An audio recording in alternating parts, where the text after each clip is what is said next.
Maaaring itaas po ang ating kanang kamay at sumunod po kayo sa akin, sabihin yung pangalan ninyo at ang patungkulan po ninyo. Basta patungkulan. Ako si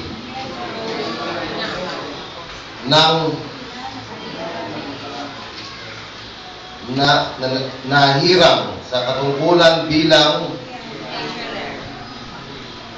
ng pangkalahatang samahan ng mga magulang at guro ng paaralang elementarya ng Kapalaran.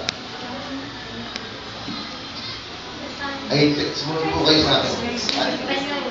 Basahin nyo.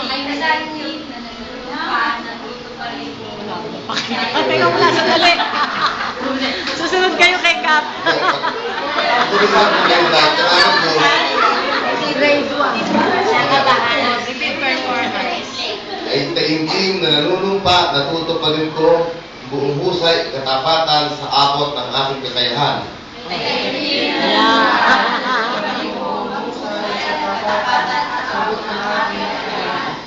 Ang mga tungkulin ng aking kasalukuyang patungkulan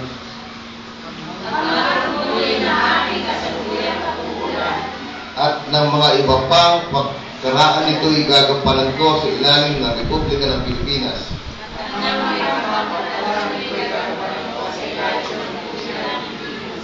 Na aking ipagtatanggol ang Konstitusyon ng Pilipinas.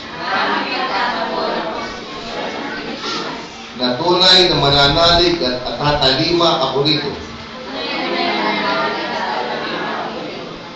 Na susundin ko ang mga batas, mga kautusan legal, at mga direktong pinaiiral ng mga sadyang tinakda may kapangyarihan ng Republika ng Pilipinas.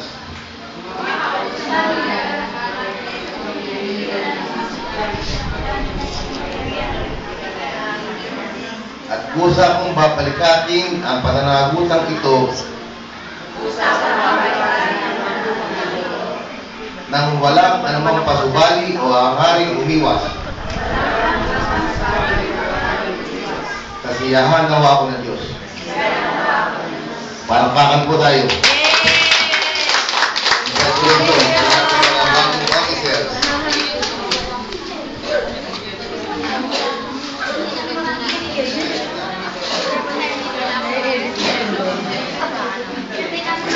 Kakamayan pa kayo isa ni Kapitan.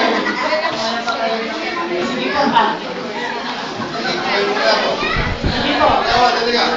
Nagawad. Nagawad.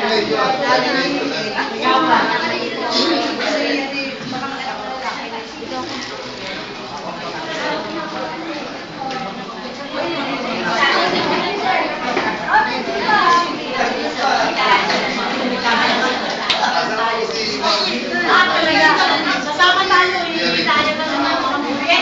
Para lang. Sir, sama nga.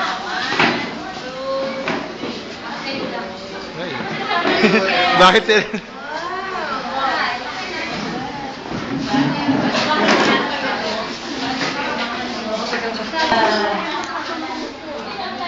Ngayon ay talagang full-fledged na sila officers. Para naman po sa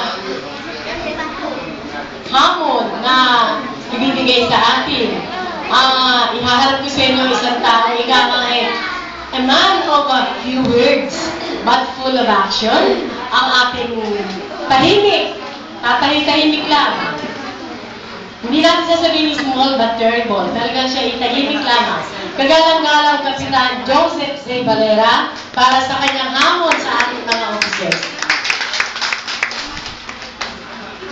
Magandang hapon po muna sa inyo lahat, mga teacher, mga guro at mga magulang. Lalo na po sa ating principal, si Mr. Raihon, sa ating lumang bago na presidente ng Gen PTA, Gen Pitakis. Kanina nga, kami magkatabi ng upuan, sabi ko, ano ba itong hamon? Pwede bang hamunin ito? Ito, pang-aning na term na. Tapos namin ating principal, kumbaga sa politika, last term na ito eh. Wala nang tumatalo. ano pang hamon na kailangan? Dahil subok na. Kaya para si Pacquiao nga ito eh. Kahit sino itapat mo dito, tiyak natin mapapagsakin ito. Maraming salamat pala kay Ma'am sa Panta sa pagkapakilala niyo sa akin. Iniisip ko nung hamon na ibibigay ko rito eh, sa taong ito eh. Alam ko naman ito eh, nung bago ko nag-iikot, nung bago mag-eleksyon, talaga lahat ng tanongin ko dito, ito lang ay tinuturo na lapitan mo at ito ang kinikilala.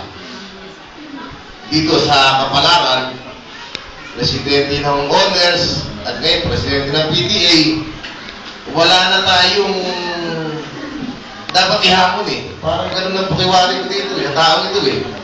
Dahil alam naman natin na hindi na kailangan utusan to, may kusang palo na hindi na dapat nating hamunin, hindi na dapat sabihan ng gagawin at bago pa lang nating iisipin, tiyak ginagawa na niya. Kaya hindi ko siguro matatanggap na hamunin pa. Marik, hindi na kita kaya hamunin. Kaya muli po, nagpapasalamat ako. At ako po ang napili ninyo, napisil na magpanumpa sa inyo po sa bagong officers ng 2008-2010 Jen Pitaques.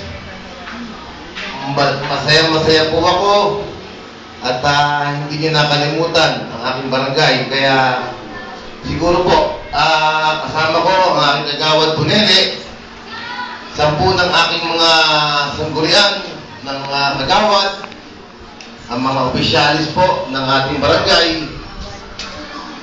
Kami po bukas lagi ang pintuan sa lahat ng maitutulong po namin sa inyo. Ang ating po kagawad po nene, ang committee po, mga parents, siya po ang committee ng education sa ating barangay.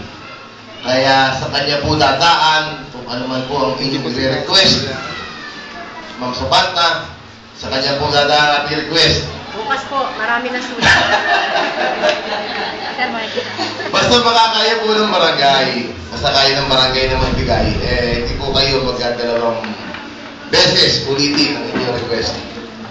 Kaya, pasensya na po kayo, hindi ko kayang hamunin ng bago niyong presidente. At dahil alam na natin subok na, matatag na matatag, at servisyo totoo yan. Maraming salamat po at magandang araw muli.